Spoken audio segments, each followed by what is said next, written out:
There is a specific kind of silence that follows absolute destruction. It is not peaceful. It is a heavy, suffocating vacuum, as if the world itself is holding its breath in sheer terror. The sun rises over the old city, but its light cannot pierce the thick, oily black smoke that hangs over Sector 4 like a funeral shroud. The massive, colonial-era community hall, once a sanctuary of hope and collective memory, has been reduced to a jagged crater of charred stone and glowing, red-hot timber. The air is thick with a gray snow, the falling ash of 300 lives, completely incinerated in the blinding flash of corporate greed. In the epicenter of this man-made hell, beneath a shattered slab of granite and the splintered remains of a heavy oak door, something shifts. Kiran is completely buried in the dark. His consciousness returns not as a sudden awakening, but as a slow, agonizing crawl through a tunnel of unimaginable physical pain. Every nerve ending in his body screams. The concussive shockwave of the blast has shattered his ribs and ruptured the blood vessels in his eyes, painting his vision in a hazy, horrific shade of crimson. He is suffocating, his mouth and throat coated in a thick, toxic paste of soot and pulverized mortar.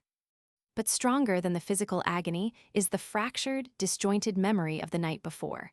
The blinding orange wall of fire, the collapsing roof, the final, heartbreaking look of absolute love from his mother. Ma, Baba, please, no, please. Driven by a primal, desperate denial, Kiran pushes against the suffocating weight of the wreckage. His muscles, bruised and battered, find a terrifying, adrenaline-fueled strength. He forces the heavy slab of granite aside, his fingers tearing and bleeding against the jagged edges. He breaches the surface, collapsing onto a bed of scorching hot ash, his chest heaving violently as he sucks in the toxic, smoke-filled morning air. He blinks through the blood and soot, and the full, apocalyptic reality of his surroundings finally crashes down upon his fractured mind. Kiran slowly forces himself to his hands and knees. The world around him is completely unrecognizable. The vibrant, chaotic, deeply alive neighborhood of his childhood has been erased. The homes that line the narrow streets are now hollow, blackened shells, their windows blown out like empty eye sockets.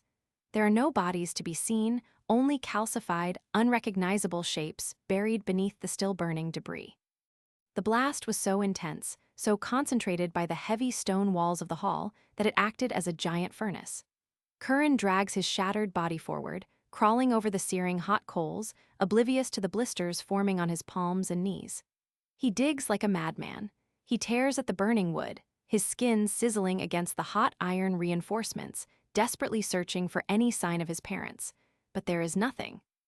The spot where he last saw them, the center of the great hall, is a deep, smoldering depression of pulverized stone and gray ash. The realization begins to seep into his bones, colder and more terrifying than the winter ice. They are gone, completely, utterly, and violently erased from the earth. The unbreakable spiritual anchor of his mother, the righteous, gentle strength of his father, vaporized in an instant to clear real estate for a glass tower. Baba, Ma, where are you? I am here. I am right here. Please answer me. Please. He questions the sky, but the sky is hidden behind the black smoke of Obsidian Corporation's triumph. The ultimate devotee, the boy whose faith was the brightest beacon in the old city, feels his internal light snuff out entirely. He is plunged into a profound, terrifying darkness. The world is not just. It is a slaughterhouse ruled by demons in tailored suits. Goodness does not protect you. Faith does not make you fireproof. For the first time in his 22 years, Kiran feels completely, overwhelmingly abandoned by the divine. Why? Why did you take them? They loved you. They prayed to you. Why did you let the fire touch them? The mourning of the dead is a luxury the poor cannot afford, and a vulnerability the powerful will ruthlessly exploit. Kiran's agonizing isolation is abruptly shattered by the arrival of an armada of heavy, unmarked black transport trucks and armored bulldozers. Obsidian Corporation does not leave loose ends. They have arrived to execute the final phase of their demonic protocol, the erasure of the evidence. Kiran, paralyzed by grief, instinctively drags his broken body behind the jagged remains of a collapsed brick wall. his survival instincts taking over as a new wave of terror washes through him. Dozens of men pour out of the vehicles. They are not local police or emergency rescue teams. They are a private corporate cleanup crew, completely encased in heavy, yellow hazardous material suits, their faces hidden behind dark, tinted visors. They carry heavy canvas body bags and large industrial chemical sprayers. Leading them, stepping out of a sleek black SUV, is Rahul. He is wearing an expensive respirator mask over his mouth, an umbrella held over his head by a subordinate to protect his sharp suit from the falling ash. He surveys the absolute carnage with a cold, terrifying indifference, as if he is looking at a spilled cup of coffee rather than a mass grave. All right, listen up. The media perimeter is completely secure. The local news is running the official story. A tragic, catastrophic rupture of the old, unmaintained municipal gas lines. The police chief has signed off on the... Hidden behind the ruined wall, Kiran watches this horrific display of corporate scavenging. The sheer scale of the corruption is mind-numbing. They are not just murderers, they are architects of a false reality. They are erasing the final resting place of his parents, denying them even the dignity of a proper cremation. They are treating human beings like toxic waste to be swept under a multi-billion-dollar rug. Sweep the epicenter first. Bag whatever remains you find. Tag them as contaminated biological hazards due to the cholera outbreak. Everything goes directly to the industrial incinerator on the edge of the city. Do not leave us. Mr. Vidyut, sir. I am on site. The structural clearing is proceeding exactly as planned. The blast was entirely comprehensive. Comprehensive is merely a baseline expectation, Rahul. I require absolute perfection. The old man, Anil, and the boy who stood against you at the bear. I want visual confirmation of their remains. A fire is a chaotic... Sir, the epicenter temperature exceeded 2,000 degrees. The structure collapsed inward. It is highly improbable that anything biological survived that level of thermal trauma. The extraction teams are bagging the carbonized fragments. Improbable is not a guarantee. You underestimate the sheer annoying resilience of these insects when they are fueled by their pathetic faith. Scour the perimeter. If you find the boy, do not back. You heard the directive. Expand the search grid. I want a full sweep of the perimeter. Look for survivors in the outer structures. If you find anyone, you secure them quietly. No witnesses leave this zone. Panic, sharp and cold, cuts through the heavy fog of Kiran's grief. He realizes that staying in the ruins is a guaranteed death sentence. He is entirely alone, severely injured, and being hunted by an army of corporate mercenaries who operate above the law. He must escape. Using every ounce of his remaining strength, he begins to crawl backward, dragging himself through the narrow, choked alleyways, moving further away from the epicenter and the encroaching hazmat teams. Every movement is an exercise in absolute torture. His broken ribs grind against each other with every breath. He moves like a ghost through the graveyard of his own life. As he reaches the outer edge of the quarantine zone, near what used to be his own street, he collapses against the charred doorway of a ruined shop.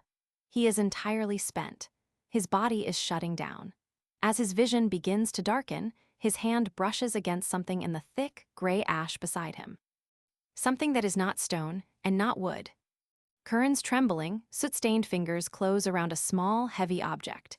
He pulls it close to his chest, wiping away the thick layer of ash. It is the ancient silver pendant of Lord Hanuman. The very same pendant he wore around his neck, somehow torn off in the concussive blast and thrown clear of the inferno. The silver is entirely blackened, scorched by the incredible heat, but its shape remains perfectly intact. It is warm to the touch, pulsating with a strange, faint vibration that seems to bypass his physical pain and echo directly in his shattered soul. He clenches the pendant in his fist so tightly that the hot metal bites into his raw flesh.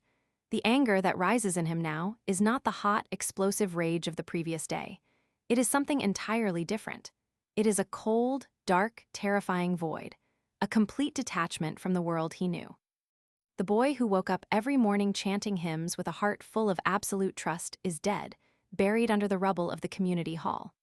The creature that rises from the ashes in his place is hollowed out, entirely consumed by a singular, consuming void of loss. He loops the blackened chain around his neck, feeling the heavy, scorched metal rest against his sternum like a brand. You survived. You survived the fire, but you let them burn. Kiran slips through the corporate blockade, disappearing into the labyrinth of the sprawling, modern metropolis. He walks through the wealthy districts, a terrifying, soot-covered specter moving amongst the oblivious living. The contrast is nauseating. Towering glass skyscrapers glow with vibrant neon advertisements for luxury watches and high-end fashion, casting long, colorful reflections on the wet asphalt. People in expensive clothes laugh outside brightly lit cafes, completely unaware that less than 5 miles away, an entire community was violently erased from the earth by the very men who own the buildings they dine in. The cold, driving rain washes away the physical evidence of his trauma, but it cannot touch the deep, festering wound in his spirit. He is invisible to the city. Pedestrians actively cross the street to avoid the limping, ragged figure, assuming he is just another broken casualty of the urban grind. He does not look at them. He does not ask for help. He realizes with absolute, terrifying clarity that the modern world is completely infected. The rot goes all the way down to the foundation. You cannot fight a demon like Vidya with the law, because the demon writes the laws. You cannot fight him with peaceful protests, because he will burn the protesters alive and pave a parking lot over their bones. He turns his back on the glowing corporate spire, facing the northern edge of the city. Beyond the endless sprawl of concrete and neon, completely hidden by the storm, lie the ancient, unforgiving peaks of the Himalayas. The domain of the ascetics, the exiles, and the ancient powers that have entirely abandoned the corrupted valleys of men. If there is no justice left in the courts of humanity, he must find a different kind of court. If there is no divine protector to save the innocent, he will have to forge himself into the weapon the divine failed to wield. My father tried to fight you with words, and you silenced him. My mother tried to fight you with faith, and you consumed her.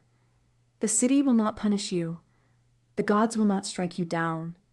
You think you are The ultimate devotee steps off the paved sidewalk and onto the long, dark highway leading out of the city. He has no money, no supplies, and a body pushed entirely beyond its breaking point. But he is no longer driven by hope. He is propelled by a dark, unyielding gravity. The journey to the frozen abyss has begun. The boy is dead. The vessel for the storm has been emptied, and the wind is ready to fill the void. If you liked the story, please subscribe and share my channel, 90s Kids Stories.